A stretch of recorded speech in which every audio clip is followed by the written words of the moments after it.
Olá, Pedro. Olá, Mia. Bem-vindos ao podcast Inspiração para uma Vida Mágica, episódio número 378. Exatamente. Hoje é sobre objetivos e sobre paradoxos. Vamos falar sobre o grande paradoxo que podemos ativar quando definimos objetivos. Sim, que pode fazer com que mais facilmente atinjamos os objetivos, mas acima de tudo faz com que o processo até os objetivos seja bem mais emocionalmente saudável, acho eu. Certo, e vamos discutir porque é que para tantas pessoas é tão difícil ativar e viver este paradoxo e quais são as consequências de desenhar objetivos e fazer coisas para atingir os objetivos com ou sem o paradoxo ativado. E estamos a falar de objetivos de todo o género, de objetivos desportivos, objetivos ativistas por um mundo melhor. Portanto, é aplicável em muitas áreas diferentes. Durante a conversa vamos até explorar bastante os objetivos implícitos que nós temos para os nossos filhos ou para as pessoas de quem gostamos. Acho que a conversa vai proporcionar aí uns insights bem interessantes e bem fortes, e a própria conversa vai terminar aqui com um insight muito forte para mim sobre como podemos envolver o ativismo neste paradoxo. Acho que na parte final da conversa me vais ajudar a levar esta ideia de paradoxo para outro nível. Olha, um objetivo que eu tenho é espalhar os nossos livros infantos juvenis pelas casas portuguesas e não só. E do mundo. Em breve vamos ter aí novidades sobre outros sítios do mundo. Exato. Onde os nossos livros saiu recentemente o terceiro livro da nossa coleção, que é o Tu Fazes a Diferença. Sim. Não é? Acho que é também um título que pode ser integrado aqui neste paradoxo. Nesta conversa, que faz a diferença mesmo quando não atinges os teus objetivos, não é? Certo. Aliás, eu acho que uma das coisas que algumas pessoas me têm reportado, pessoas que ouvem habitualmente o nosso podcast, ou que até ouvem o podcast há muitos anos, e que leram histórias destes nossos livros infanto-juvenis, é engraçado as pessoas perceberem que as conversas do podcast também estão lá refletidas. Pois estão. É? Os princípios da parentalidade consciente, do coaching, da neuroestratégia, estão lá todos refletidos. Implicitamente nas histórias e depois explicitamente nas notas para pais e educadores que nós temos em todos os livros. Portanto, explorem os livros, esperemos que gostem, mandem-nos feedback, mandem-nos também feedback sobre os episódios do podcast, façam os tais screenshots, partilhem nas redes sociais, taguem-nos, digam o que pensam, comuniquem connosco. Ajudem-nos a nutrir a nossa necessidade de realidade partilhada.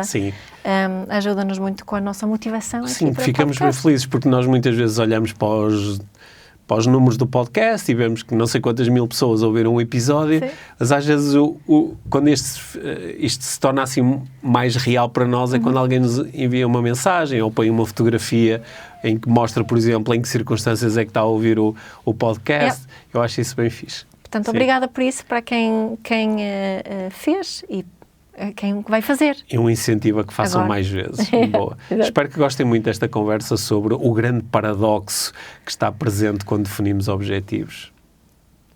Vamos a isto.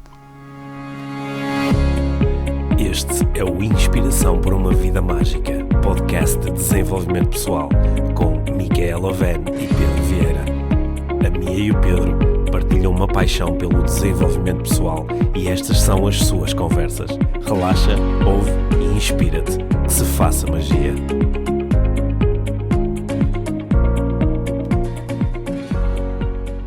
Então, Pedro, no outro dia tu falaste-me sobre um paradoxo ligado a objetivos e ao atingir ou não objetivos. E gostava imenso que falasses mais sobre isso aqui connosco hoje. Sim.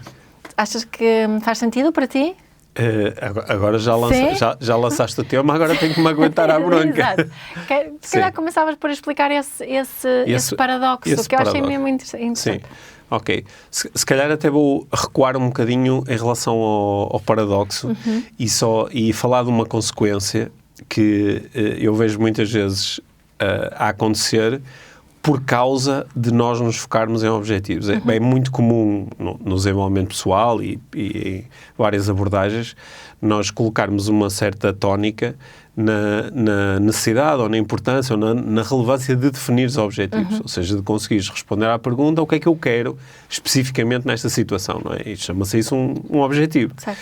E se por um lado nós observamos uma série de benefícios de definir os objetivos, parece que a seguir tu consegues mobilizar recursos, desenhar planos e mobilizar a tua atenção e o teu foco de uma determinada forma porque tens um objetivo, por comparação a quem não o tem, mas há algumas consequências negativas e que às vezes até podem ser extremamente negativas e muito prejudiciais, que advêm do facto de tu originalmente teres objetivos e que pessoas que não têm objetivos não lidam com essas consequências, por exemplo, com a frustração, com a desilusão, com a sensação de insuficiência ou de incapacidade, porque eu quero uma coisa, mas depois não consigo alcançá-la. Não é? Até porque, em muitas abordagens de desenvolvimento pessoal, como elas... a necessidade e a importância de definir objetivos bem acompanhada daquelas crenças da treta de se tu quiseres muito, tu consegues, não é? Se eu conseguir, tu também podes conseguir, e se não estás lá é porque ainda não estás lá, portanto ainda não acabou porque sempre vais acabar lá. Isso aumenta a possibilidade destas consequências de que eu te falei, da frustração, mas também da sensação de insuficiência, ou de deve haver algo errado comigo, porque eu defino um objetivo, foco-me nele, mas depois não o consigo alcançar. Então, eu acho que há aqui um paradoxo que pode ser interessante nós explorarmos, que é nós ganharmos a capacidade de suster em simultâneo duas ideias, que às vezes até parecem meias antagónicas, por isso é que isto é um paradoxo, que é, por um lado, a ideia de eu posso definir objetivos, posso definir aquilo que eu quero e mobilizar-me imenso para que isso aconteça, ou seja, posso fazer tudo o que está ao meu alcance para que isso aconteça, e simultaneamente eu posso suster esta ideia de que eu nem sequer sei se realmente atingir o objetivo é o melhor para mim. Eu confio que as coisas são o que são e não podem não ser o que não são. Portanto, eu desenvolvo também uma certa capacidade de eu quero muito isto e vou fazer tudo para que aconteça, e também estou ok com o não acontecer. Esse é o paradoxo, que na prática quem consegue praticar estas duas coisas em simultâneo blinda-se um pouco em relação à possibilidade de acontecer aqui uma mega desilusão e da pessoa se sentir extremamente posta em causa porque tinha um objetivo e não o alcançou. Não é? Isso lembra-me aqui um bocadinho de uma atitude que eu falo, uma das atitudes de mindfulness, né? A atitude de não esforço. Em inglês, a palavra que se costuma utilizar é o non-striving. Portanto, eu não esforço, não luta, mas é mais um esforço, estamos aqui mais a falar de um esforço emocional, né? Não é o esforço de ter que exigido fisicamente ou mentalmente para eu conseguir uma certa coisa, não é? Se eu quero correr uma maratona, tenho obviamente de me esforçar fisicamente para o fazer, mas posso estar em paz com a ideia de que o meu objetivo é finalizar a maratona com este tempo. Se não o conseguir, também está tudo bem. É um bocadinho essa a ideia aqui. É um bocadinho esta ideia. E então, o que eu noto, às vezes, quando eu falo sobre esta atitude de não esforço, algumas pessoas ficam super contentes. É mesmo isso, não é? Quem corre por gosto não cansa, não é? É isso. Só que outras pessoas têm imensa dificuldade em integrar esta ideia. Aliás, por muito que eu tente explicar, com várias metáforas diferentes, eu tenho esta ideia do esforço e de ter um objetivo final é tão forte que parece que não dá para derrubar, e que esta é assim uma tensão, uma inflexibilidade muito grande de pensamento em relação aos objetivos. Parece-me que para muitas pessoas ouvir falar em não esforço ou ouvir falar da forma como eu o fiz há pouco, da ideia de fazer tudo o que está ao meu alcance para alcançar um objetivo e simultaneamente estar ok com não o alcançar, certo. Que isto, para muitas pessoas, é um convite automático à apatia e à complacência, que é, então, se é ok não alcançar, então na realidade eu não vou fazer tudo para alcançá-lo. Yeah. Então se está ok não alcançar, então não vale a pena fazer nada, não vale a pena esforçar-me. Exato. E nesse sentido eu acho que não captaram exatamente o que é que tu estás a procurar transmitir. Exato. Com a ideia de não esforço. Tu estás aqui, penso eu que é isso, não é? Que é mais o não esforço emocional, ou seja, é uma não resistência em relação àquilo que é. Que é, se eu quero muito fazer uma coisa, faço tudo aquilo que está ao meu alcance, coloco ali toda a minha energia, os meus recursos, a minha criatividade, a minha resiliência, e depois chego ao final e não alcanço o objetivo, ser capaz de não ter ali uma grande experiência depois de esforço emocional, que é isto não devia ter acontecido, eu devia ter dado mais, e eu não mereço, se calhar eu no fundo não queria. Este esforço emocional depois de resistir àquilo que é que se torna numa coisa que drena muito a nossa... Tóxica. Até acho que eu tenho assim uma teoria aqui também que está ligada a esta dificuldade e está ligado aqui ao que estás a dizer, que é até que ponto estamos a associar o nosso valor próprio ao resultado final. Não é? Se nós fazermos depender muito o nosso valor próprio ao resultado final, este processo torna-se mais difícil. Se nós conseguirmos perceber que o meu valor próprio, não é? O valor que eu tenho intrínseco, não fica de todo afetado ou diminuído por eu conseguir ou não, e nem aumenta para eu conseguir. Né? O meu valor próprio mantém-se igual independentemente do meu resultado. Se eu conseguir perceber isso, esta é a minha alucinação, né? É mais fácil segurar esse paradoxo e praticar ou não o esforço também. Se eu associar muito, se eu acreditar que eu tenho mais valor se conseguir e tenho menos valor se não conseguir, então é mais difícil segurar o paradoxo. O que é que pensas sobre isso? Penso que segurar paradoxos é genuinamente difícil, não é? Porque os paradoxos, ou quaisquer outros paradoxos, não é? São ideias que parecem mutuamente exclusivas, que é ou acreditas numa coisa ou acreditas noutra, ou colocas a atenção numa coisa ou colocas noutra. E o paradoxo é um convite a considerar as duas possibilidades em simultâneo, sustém as duas ideias em simultâneo. E eu acho que há pessoas que simplesmente não conseguem suster paradoxos. E há outras que conseguem entender o que é um paradoxo e trazê-lo para as suas vidas. Portanto, perante estas ideias que nós estamos aqui a discutir, eu acho que algumas pessoas vão muito para o lado do o objetivo, a resiliência, ou nunca desistir, ou eventualmente, por causa daquilo que tu disseste agora, que é, eu associo de tal forma o meu valor ao conseguir, que eu conceber a ideia de não chegar lá ou estar ok com a ideia de não chegar lá é abdicar do meu valor próprio. É dizer que eu sou uma pessoa... Perco a dignidade. Eu sou insuficiente, eu sou um daqueles que não conseguem. Então vou manter aqui sempre a minha atenção totalmente neste lado do paradoxo. Também às vezes observo pessoas que fazem o contrário, que é vou tão para o conseguir ou não conseguir é igual, ou aceito que, embora queira conseguir, aceito que possa não conseguir, que isto é um convite quase ao whatever. Então tanto faz. E se tanto faz, então mais vale ir já pelo não conseguir, porque isso não requer trabalho, não requer utilização de recursos. Né? E então transformam-se assim também em pessoas que são talvez excessivamente apáticas, que prescindem de todas as suas experiências preferenciais, não é? Porque um objetivo é uma experiência preferencial, é dizer, entre não conseguir acabar a maratona, ou acabar a maratona com um tempo X, ou acabar a maratona com o tempo Y, eu imagino que aquilo que me vai trazer mais satisfação é isto, não é? E, portanto, é isso que nós chamamos de um objetivo. Sim, mas se eu estava a avançar, este tipo de pessoa que estavas a descrever agora, será que acaba mesmo por definir o objetivo? Se calhar até pensa que nem sequer vale a pena ter um objetivo. Não vale a pena ter um objetivo. Não é? Sim. Portanto, é assim, não acionar assim. Até mantenho a dignidade porque nem sequer vou ter um objetivo. Mas a pessoa pode estar extremamente confortável com isso, não é? Já há pessoas que me dizem, Pedro, eu simplesmente não defino objetivos. Eu costumo dizer que não defino objetivos. Pronto, às vezes isso é uma fuga. Sendo que aqui também, às vezes há pessoas que dizem, eu não defino objetivos, mas o que elas me estão a dizer é, eu não tenho um processo formal de definição de objetivos.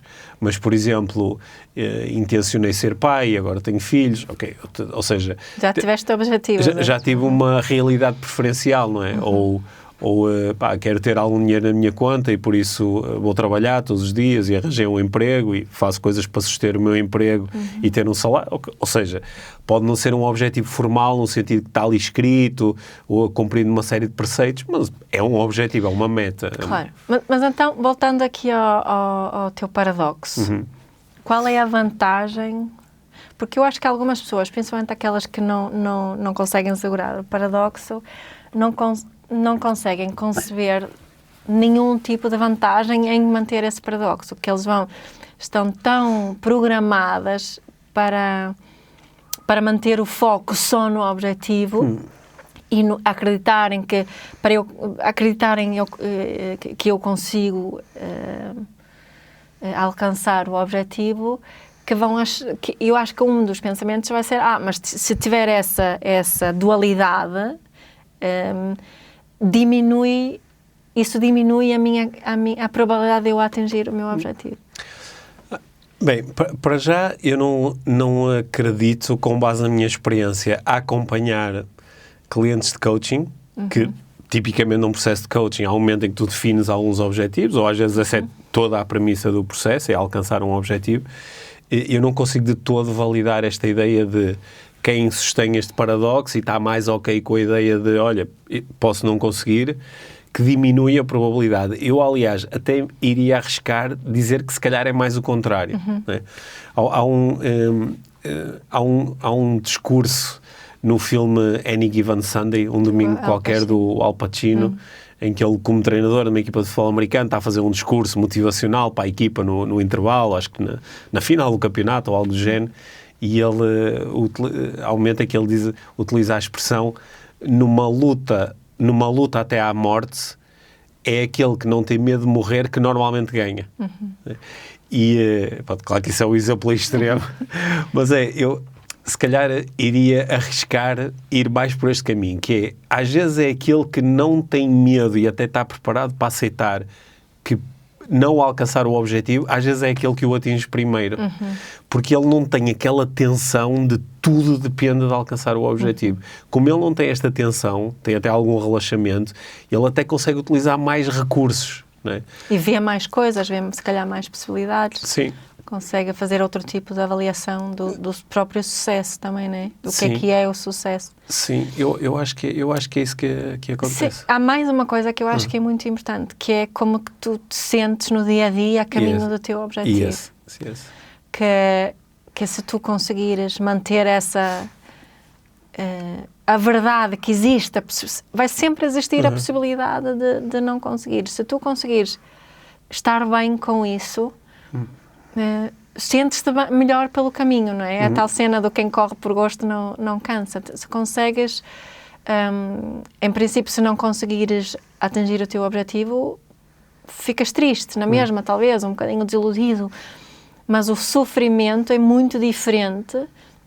E aí volta aquela minha ideia da associação do próprio valor ao objetivo. Não fica um momento que define muito sobre mim e quem eu sou, não é? Não me defino, eu não sou uma falhada por não conseguir, não perdi a minha dignidade por não conseguir, não perdi o meu valor próprio por não conseguir. Não consegui, foi isso que aconteceu, não é?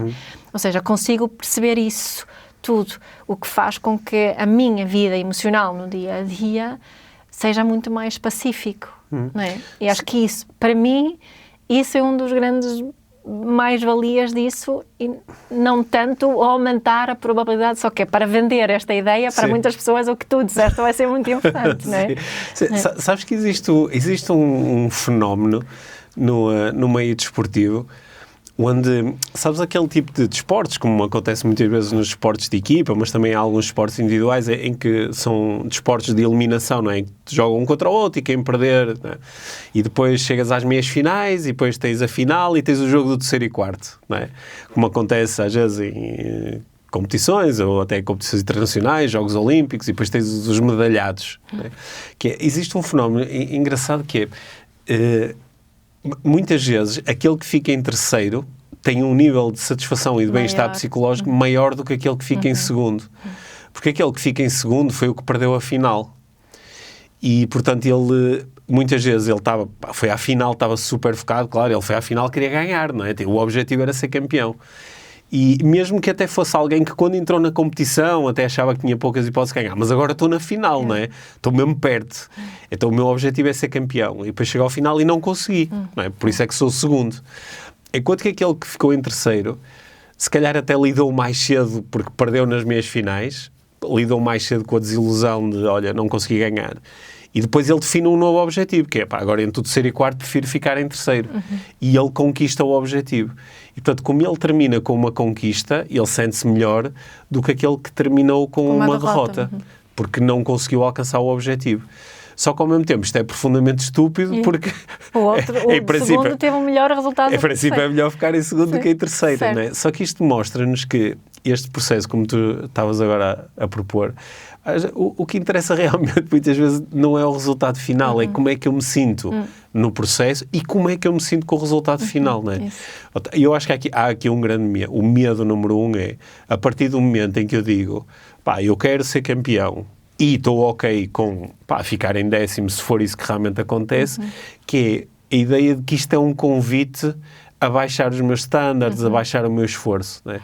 Só que se eu fizer isso, já não estou a utilizar o paradoxo. Porque o paradoxo continua a ter a primeira parte, definir um objetivo e fazer tudo o que está ao meu alcance para chegar lá. E conseguir lidar com as coisas tal como elas acontecerem. E eu acho que isto é, antes de mais, isto é honestidade intelectual. Porque se eu for realmente honesto, olhar para mim, para a minha vida e para a vida dos outros, se eu for realmente honesto... eu não consigo fazer as afirmações de que se tu quiseres mesmo ganhas, porque muitas vezes tu queres e não consegues, não é?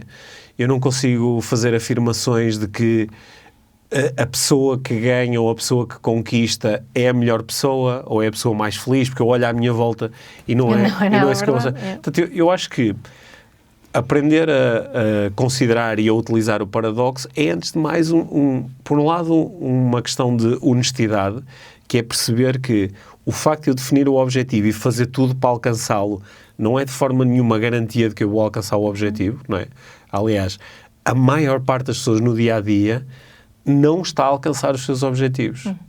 Eu penso muito nisto. Eu não vou, quero ainda dar aqui uma segunda nuance à questão que eu acho que é importante, mas pensando ainda na primeira, não é? Eu, por exemplo, vejo muito aquela história do American Dream e que na realidade dos Estados Unidos da América tu tens a possibilidade de transformares numa pessoa de grande sucesso e podes começar com nada, mas podes acabar como multimilionária.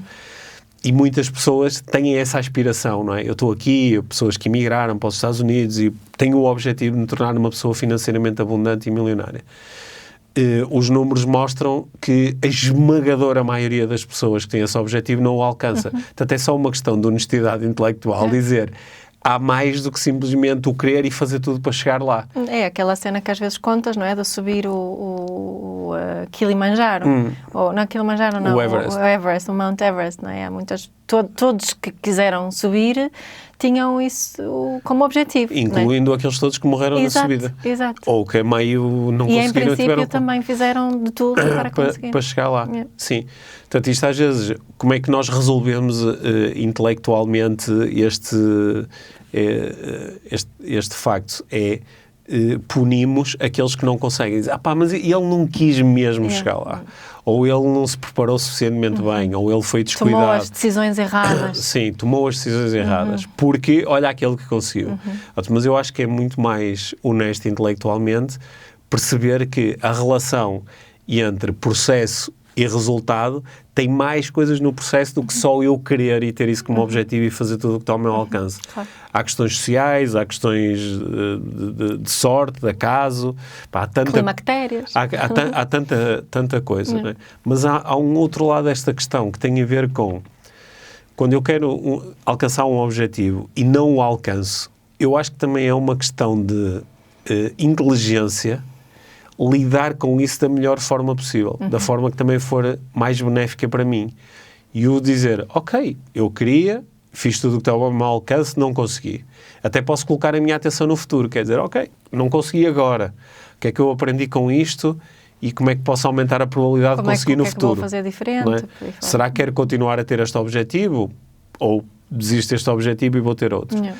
Isto também é um ato de inteligência, em vez de ficar preso a sou insuficiente e devia ter feito coisas diferentes e não me esforcei o suficiente e sou uma desgraça, sou um falhado, não é? Sim, algumas pessoas vão ter essa conversa, outras vão dizer, os outros, este não sei o quê, fiz aquilo, não é? Ou aquela vergonha que surge naquele momento, não é? Porque eu acho que uma das emoções que surge no momento de não alcançar ou derrota é o momento da vergonha. E em princípio iremos por um caminho ou para o outro, ou esta autopunição ou o de culpabilizar circunstâncias e outras pessoas. Não é?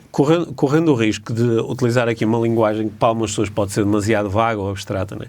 Às vezes utiliza-se uma frase, um clichê, às vezes de uma forma terrível, que é só para terminar todo e qualquer processo de questionamento. Quer dizer, é o que é, não é? Às vezes, sei lá, imagina, tu estás-me a questionar sobre alguma coisa e dizes, Pedro, mas porquê é que fizeste isto? Ou porque não sei o quê, e eu posso dizer, é o que é, não é? Que é um clichê daqueles que é para acabar a conversa. Ou como os nossos filhos às vezes dizem, aceita que dói menos. Sim, mas é o que é, às vezes é utilizado de uma forma terrível. Mas quando nós refletimos sobre o que é que isto quer dizer, é o que é, né? Isto é uma afirmação... Isso é verdade. Isto é uma afirmação verdadeira, porque é o que é. Né? Se não é, então não é. Né? Aquilo que é não pode não ser. E quando nós entramos em contacto com isto ajuda-nos a lidar com o momento presente. E quando estendemos isto para o passado, é o que é e foi o que foi. Mas isto não é dizer e vai ser... aquilo que é. Não, vai ser aquilo que vai ser. Não é? O que será, será, diz a música. Não é? Portanto, quando nós incorporamos isto aqui no nosso paradoxo, não é? A segunda parte do estar preparado para eu quero muito e pode não acontecer, no fundo eu quero que seja desta forma e vai ser aquilo que vai ser. Não é? Porque se não fosse, não era. E acho que e o que é que vai ser? Não sei, porque ainda não cheguei lá. E quero que seja de uma determinada forma. Portanto, eu vou trabalhar para essa forma. Eu vou fazer tudo para conseguir o emprego, vou fazer tudo para manter esta relação, vou fazer tudo para proporcionar determinadas coisas aos meus filhos, vou fazer tudo para subir o Kilimanjaro. Eu vou fazer tudo. E pode não acontecer da forma que eu quero. E that's ok. Agora, puxando a minha galocha da parentalidade, sim. Acho que isto que tu estás a partilhar, este paradoxo, é para quem tem filhos que competem, mesmo de desporto, mas também na escola, ou que têm grandes objetivos, que querem entrar num curso que é muito difícil entrar e por aí fora. Tentar integrar esta sabedoria, que eu vou chamá-la assim, na forma como falamos sobre estas questões, sobre os objetivos com os nossos filhos, acho que é muito importante. Acho que lhes estamos a oferecer um grande presente conseguindo fazer isso, equilibrando com os incentivos, claro, não é? Mas só tu vais conseguir só esta pressão, só adicionar mais a se tu queres, tu consegues.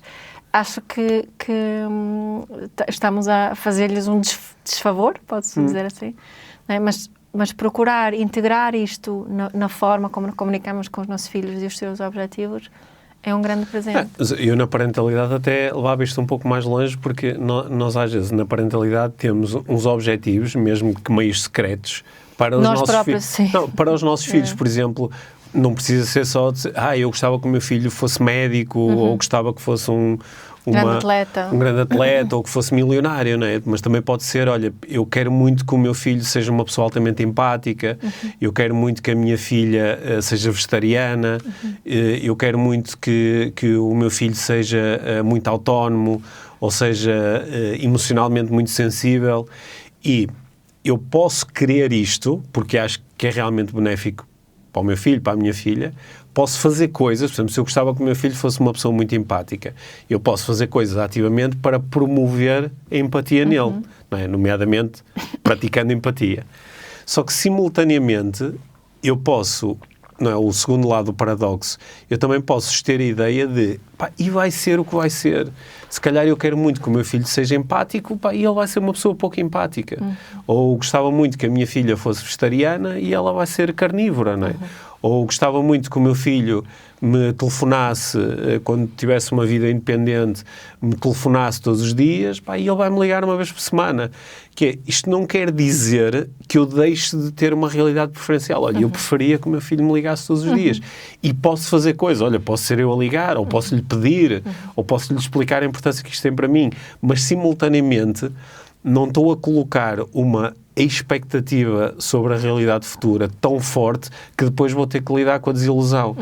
E eu acho que é este paradoxo que às vezes tu vês, quem consegue praticá-lo é capaz de dizer, olha, Mia, eu gostava que o meu filho me ligasse todas as vezes, todos os dias. Eu por mim falava com ele todos os dias, mas ele na realidade liga-me uma vez por semana, e eu usufruo dessa vez da melhor forma que eu consigo. Em vez de estar a dar cabo da cabeça por não me estar a ligar todos os dias. Sim, ou olha, eu adorava que a minha filha fosse vegetariana, ela não é, e no outro dia fiz-lhe um bife.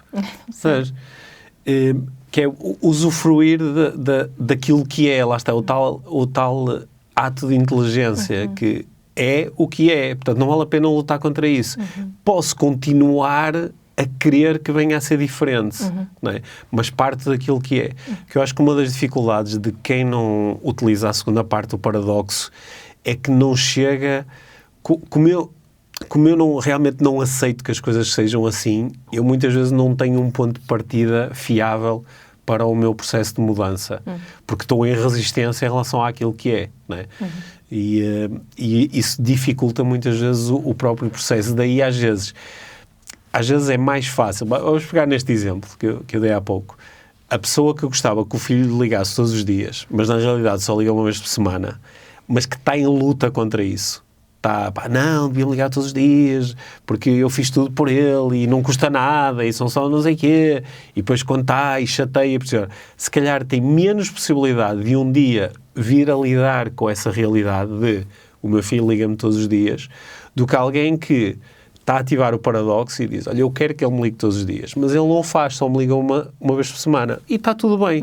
O que é que eu posso fazer para que ele me ligue todos os dias? Não é? Olha, se calhar posso fazer com que esse telefonema seja espetacular, seja empático e que satisfaça as necessidades dele. Se calhar ele assim vai ter vontade de me ligar mais vezes, não é? Ou posso criar aqui uma estratégia qualquer de quando ele me liga no sábado, usar aqui um argumento qualquer que nos leva a falar outra vez na quarta-feira. Não é? E aos poucos vai-se criar aqui uma rotina de falarmos 2 vezes, o que for. Esse exemplo é engraçado, porque é muito real para muita gente. Acho que eu já ouvi isso assim, com pessoas com quem tenho trabalhado, não é? Que não têm vontade de estar mais com os pais, porque os pais só lhes dão na cabeça por não passarem mais tempo por eles, não é? O tempo que passam juntos é levar na cabeça por não passarem tempo juntos. Sim. E acho que esse exemplo pode ser usado também em outras situações, não é? E acho que isso que estás a dizer é muito importante. Então, se eu tenho esse objetivo, vou fazer tudo o que está ao meu alcance para tornar este momento num momento realmente bom e desejável, e não num momento indesejável, que é o que está a acontecer.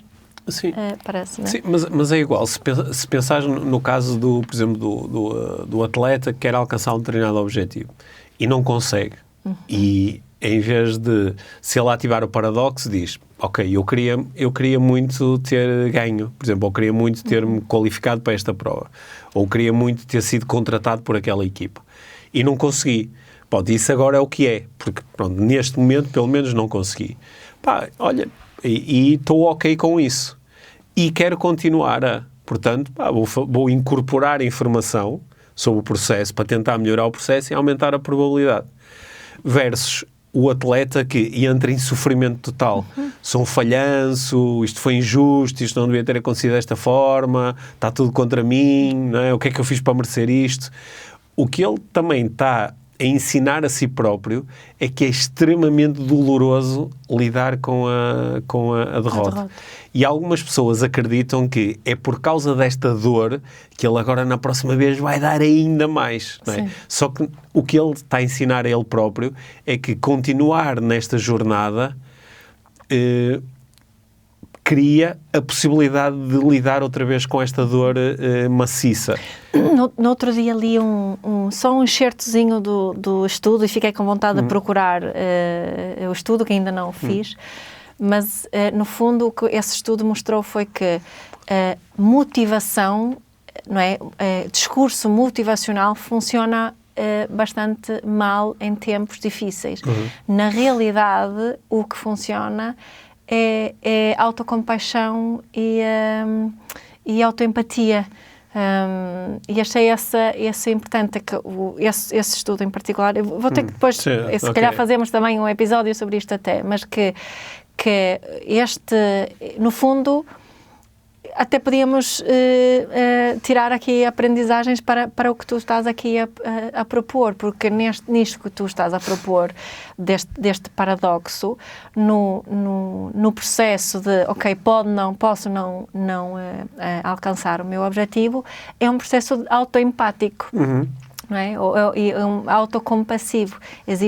Acho que são atitudes e práticas inerentes aqui para conseguirmos segurar este paradoxo. Enquanto, se calhar, se estivermos só nesta ideia de atingir o objetivo, é mais essa vais conseguir, é mais essa do que vimos como tradicionalmente, não é? Um discurso motivacional. É? Eu acho que hoje em dia há um bom exemplo, nem todas as pessoas gostam deste exemplo em particular que eu vou partilhar e no mundo do desporto, e às vezes até depois dizem, isso não é bem assim, porque há uma certa apetência por ouvir histórias de grandes campeões, o tipo não conseguia, mas manteve-se e foi perseverante e tentou não sei quantas vezes e deu tudo e esforçou-se imenso e chegou ao final e conseguiu. Não é? Claro que para cada história destas há 10 mil histórias de o gajo foi perseverante e fez tudo. Pronto, e depois não conseguiu. Pronto, essas histórias não nos interessam é do tipo que conseguiu, não é? Isto é o survivor bias, não é? Que temos um viés de sobrevivência e ouvimos a história do tipo que sobrevive, que chega, e ignoramos todas as outras. O que é um ato muito pouco inteligente, não é? Porque se eu fosse inteligente, dizia assim, ele fez isso tudo e conseguiu, ok. Então também vou fazer isso tudo porque vou conseguir. Não, mas espera aí, quantos é que fizeram tudo? 1 milhão. Espera aí, em 1 milhão fizeram e só um é que conseguiu. Não parece muito interessante, não é? Isso é a mesma coisa que me dizes, se puseres o teu dinheiro todo aqui no Euro Milhões, não é? Podes ganhar uma fortuna. Ok, mas a probabilidade é de 1 em 400 milhões. Se calhar não é um ato muito inteligente colocar aí todo o meu dinheiro. Não é? E nos últimos 2 anos, o melhor jogador da NBA é um jogador sérvio, Jokic. Ele joga nos Denver Nuggets, acho que é assim. E ele é um tipo que é totalmente o oposto a esta conversa. Aliás, a conversa dele é... quando lhe começam a fazer muitas perguntas sobre como é que tu te preparas e não sei o quê, e acreditas, e atenção, e ansiedade, e ele diz sempre, it's my job. E diz assim com o ar mais desinteressado possível, tipo, é só o meu trabalho. Né? O ano passado, quando eles ganharam o campeonato, e no final estavam-lhe a perguntar quão satisfatório ia ser agora voltar para a cidade e ir na parada, né, um autocarro e receber... E ele olhou para o lado e disse, há uma parada amanhã, aí, pá, que eu preciso de ir embora. Eu preciso de ir embora, que eu quero voltar para a Sérvia e quero estar de férias e quero... Ele gosta de criar, ele cria cavalos e quer estar com os meus cavalos. E aquilo parece quase, então agora é o momento de tu celebrar da tua conquista e dizes, pá, estou-me a borrifar para isso. A parte do meu trabalho é quando estou a jogar, dou o meu melhor. E depois acabou, não é? Parece-me a mim, porque quando tu o vês a jogar, vês um tipo que tem atingido números, em termos de performance, brutais, incríveis, do melhor que já se viu na história da NBA. E, portanto, parece... No fundo, eu acho que ele é um bom exemplo de alguém que está a usar o paradoxo, que é, eu quero muito isto e dou tudo o que tenho. E depois, e se perder? Se perder, perdi. Não é? Essa parte já passou. Porque isso era quando agora já não vale a pena, isso era enquanto eu estava a jogar. Agora posso incorporar aqui coisas e tentar melhorar, mas eu no fundo eu acho que ele está a dizer, claro que podemos dizer, ok, isto é uma condição de privilégio, é um jogador que neste momento é basicamente multimilionário, porque tem um salário de muitos milhões. É muito fácil para ele ter essa Pode ser essa fácil conversa, para isto ter até esta arrogância, esta aparente displicência, mas quando tu o ouves a falar, dá a mesma ideia de ser alguém que está a usar o paradoxo e que está a dizer... Ok, eu por acaso acabei como profissional de basquete, mas isso, ele já expressou isto. Isto não faz de mim uma pessoa melhor do que eu seria se estivesse agora certo, é esse.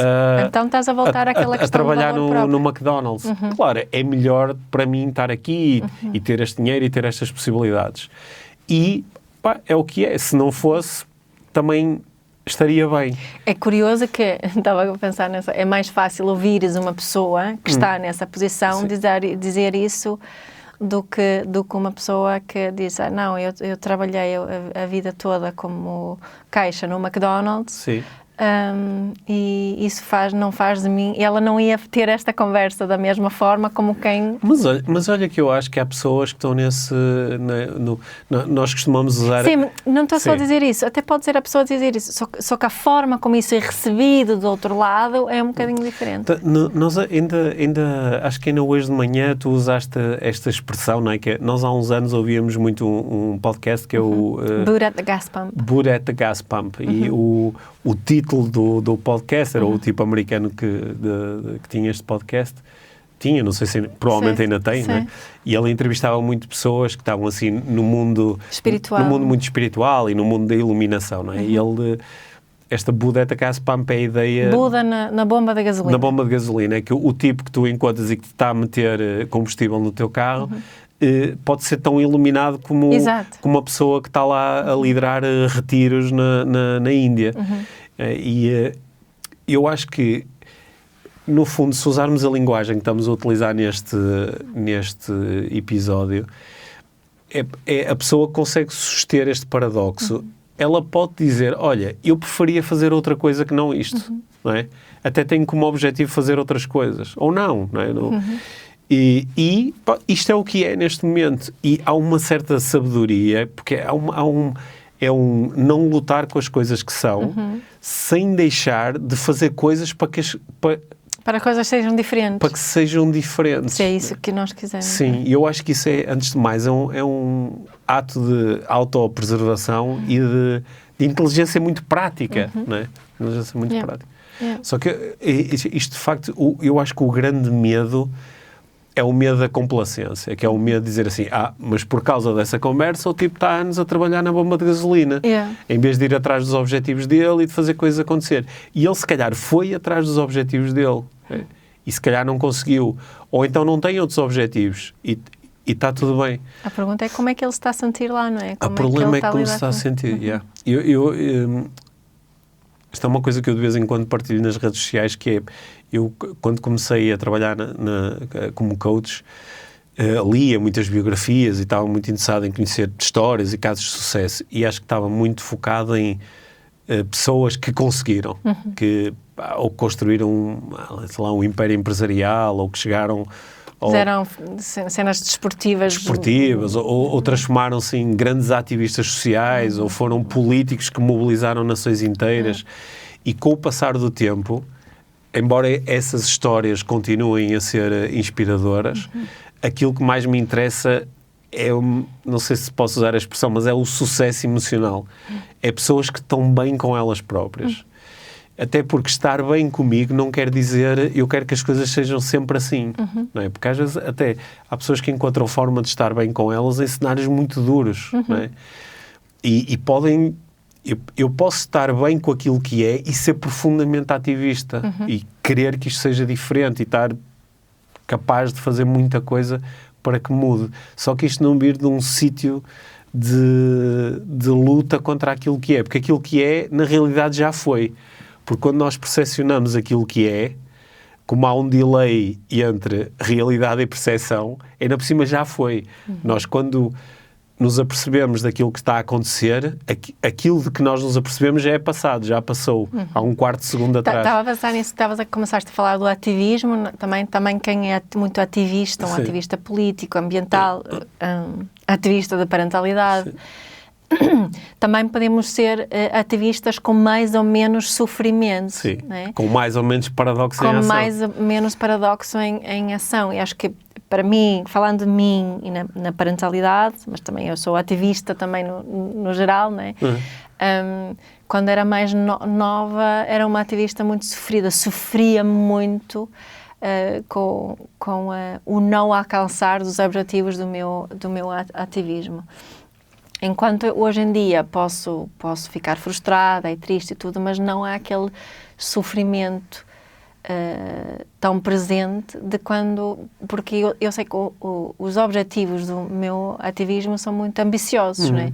E seguro bem a parte do paradoxo de que posso não alcançar isto in my lifetime, não é? Mas é essa a diferença, não é? Que eu não deixo de ser ativista. Não deixo de ser ativista por também ter uma serenidade diferente em relação àquilo que é. Que não quer dizer que se consiga sempre também, não é? Mas que sei que o meu ativismo torna-se mais focado e melhor e mais saudável para mim quando eu consigo fazer assim. Sim. Isto que eu vou dizer a seguir pode ser recebido com algum desconforto por pessoas que são muito ativistas. Não é? Eu também sou bastante ativista em relação a algumas causas, que é o início do nosso ativismo, o ponto de partida do nosso ativismo, pode ser isto não devia ser assim, isto tem que ser diferente, versus isto é assim e eu quero que seja diferente. Esta segunda versão, que é com o tal nosso paradoxo em ação, ela normalmente traz um bocadinho mais de paz e tranquilidade e também permite um olhar mais factual sobre aquilo que é, sobre a realidade. Que é, nós olhamos para a realidade e dizemos isto é assim e eu quero que seja diferente. É mais fácil passar para o que é que eu posso fazer para que seja diferente. Só que muitas vezes quem tem uma visão, uma interação com o mundo muito ativista, acha que quando eu digo que isto é assim, estou a pactuar com aquilo que é. Não é? Estou a reforçar aquilo que é. Quando isto é somente uma observação, não é? Isto é assim. Não é?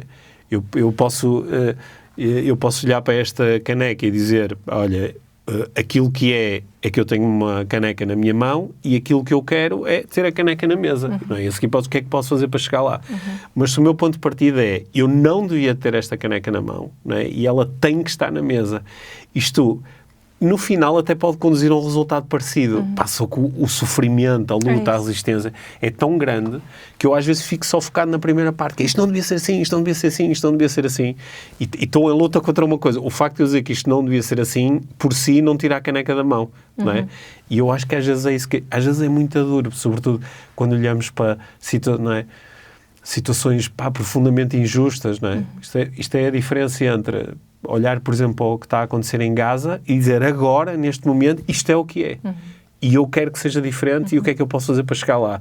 Versus isto não devia ser assim. Porque isso é uma discussão que nos vai afastar da realidade. Não é? Porque isto, se não devia ser assim, então como é que devia ser? Mas isso é um mundo de fantasia. Mas podemos também fazer uma combinação. Isto não deveria ser assim. É assim e quero que seja diferente. Certo, ok. Não é? A fazer essa transição, certo, okay. Às vezes pode ser. Certo. Aí até estás a adicionar mais uma terceira coisa ao paradoxo. Ok. E que também, porque o devia é um convite, é uma avaliação. Fala-me das minhas necessidades. Sim, e é uma avaliação da realidade. Não é? Eu estou a avaliar a realidade como estando certo ou errado, ou sendo boa ou má. E estou aí mais a ativar os meus valores quando olho para a realidade. Okay? Gostei da tua proposta. Ou seja, nós podemos alargar aqui o paradoxo e em algumas situações dizer isto não devia ser assim, isto é assim e eu quero que seja diferente. Bom. É isso. Olha, obrigada, Pedro. Bom, acho que acabamos aqui a conversa com... Desenvolveu-se mais do que imaginava esta conversa. Acho que melhoramos o paradoxo. Quando é necessário adicionar esta terceira camada, que é o paradoxo, acho que é sobretudo em coisas que mexem muito connosco emocionalmente e que estão ligadas ao nosso sentido de justiça. Certo. Porque muitas outras coisas não necessitam dessa camada de justiça. E que não faz sentido, estamos a negar essa parte de nós que também se vai fazer ouvir. Sim. É isso. Olha, boa. Obrigada, Pedro. Gostei muito, como sempre, Mia. Obrigado. Obrigado por teres ouvido este episódio de Inspiração para uma Vida Mágica. Deixa a tua avaliação do podcast e partilha com quem achares que pode beneficiar de ouvir estas conversas. Para saberes mais sobre o nosso trabalho, visita os nossos websites. Encontras toda a informação na ficha técnica do podcast, assim como os nossos contactos. Inspira-te.